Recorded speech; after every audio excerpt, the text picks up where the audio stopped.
Pak Ustadz, kalau asuransi Pak Ustadz, saya baru baca katanya asuransi itu haram ya? Asuransi, ya. Jadi menariknya ada sekarang asuransi syariah juga, Ustadz. Sebenarnya ini sekalian mau saya tanyakan juga. Jadi ada dua, Dok. Memang asuransi konvensional sama asuransi syariah.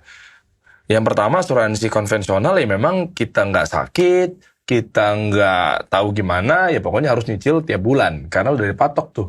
Jadi 1 juta setiap bulan, 1 juta preminya apa segala macamnya gitu kan. Asuransi itu haram kenapa sih? Nah itu dia. Kalau yang kedua ada juga yang katanya syariah, Ustadz. Syariah tapi di situ basicnya tahun.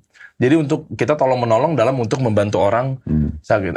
Poinnya kalau misalnya tadi pertanyaan Dr. Richard, apakah memang diharamkan gara-gara kok kita belum tahu sakit, kok seakan-akan kita lebih mendahulukan Allah gitu loh. Oke, Mungkin itunya kali. Gini saya jelasin. Sekali lagi ya, kita bukan membahas ini menyinggung siapapun ya. Saya sedang ditanya, saya jawab. Asuransi itu, Dok, dia menjual ketakutan orang. Ya kan? Sekarang gini, nanti kalau kamu rawat nginap, nanti kalau mobil kamu tabrakan, nanti kalau rumah kamu rusak, kan gitu ya. Sesuatu yang membuat manusia takut sehingga dia mau bayar. Benar gak? Sekarang pertanyaan sederhana. Dokter sekarang, maaf, umur berapa, Dok? 40. Berapa kali dokter masuk rumah sakit? 1 kali. 1 kali. Terus untuk apa asuransi kesehatan? Rawat nginap. Masalahnya itu, dari 40 tahun, kita baru 1 kali masuk rumah sakit. Sekarang dokter sudah pakai mobil misalnya.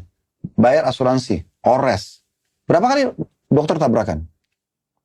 Persentasenya kecil sekali kan? Mungkin setiap dari kita beli mobil, kalau orang itu telaten, dirawat, dia oke ikuti peraturan. Ada orang bahkan tidak pernah tabrakan. Tapi masalahnya, premi tahunannya jalan terus. Kan ini saya jelasin dulu ya. Kan tadi pertanyaan kenapa asuransi itu tidak boleh. Ini termasuk semua asuransi ya? Semua asuransi mobil juga? Ya. Asuransi rumah juga? Jiwa? Sebentar, belum selesai. Kan sekarang kita bahas, sabar, tenang dong.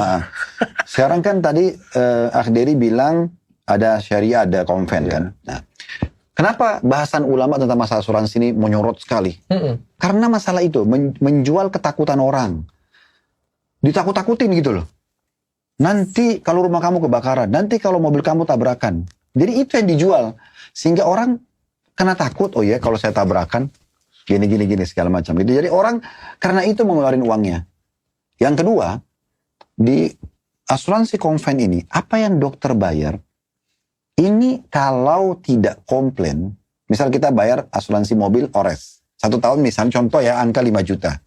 Sekarang 1 tahun kita nggak tabrakan. 5 juta itu kemana? Diambil untung asuransi dong. Hilang. Dokter dirugikan nggak? Kan mobilnya nggak ketabrak.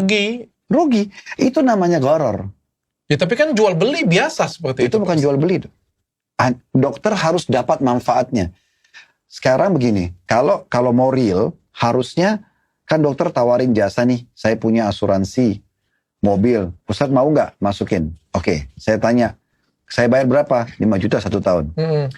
Itu apa dok saya dapatin? Oh kalau Ustadz tabrakan atau Ustadz ditabrak. Pertanyaan kalau saya tidak ditabrak, kalau saya tidak menabrak gimana? Ini masalah ini. Bayaran saya kan untuk ini. Ya kan? Untuk ini kan. Kalau mobil Ustadz hilang, kalau mobil saya tidak hilang. Nah ini kan butuh jawaban nih. Kalau saya tidak hilang gimana?